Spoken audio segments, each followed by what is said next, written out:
আসসালামু আলাইকুম। একটা মনের দুঃখের কথা শেয়ার করি।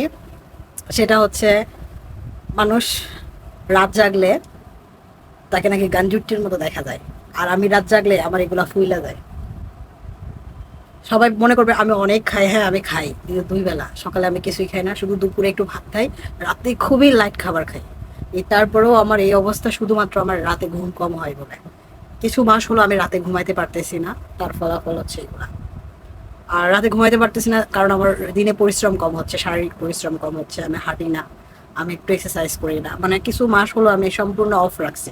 এটা আমি আবার চালু করব, স্টার্ট দিব শরীরটাকে। এটা আমার দ্বারা হচ্ছে না, রিসেন্ট খুব তাড়াতাড়ি শুরু করব, তোমাদের কথা দিলাম। কিন্তু ওই যে কথা একটাই, যে মানুষ যখন রাত জাগে তাদেরকে গাঞ্জুট্টির মতো লাগে, আর আমারে এরকম লাগে। অনেকেই আমার সামনে এসে বলে, ও সালমা তোমাকে অনেক স্লিম লাগতেছে। বিশ্বাস করেন, মোটেও স্লিম লাগে না, ওজন ধেই ধেই ধেই ধেই করে বাড়তেছে। না, আমার ওজন দেখে আমি অবাক হয়ে যাই, আমি খাই না তারপর আমার ওজন বাড়ে। এটার একটাই কারণ, আমার রাতে ঘুম কম হয়।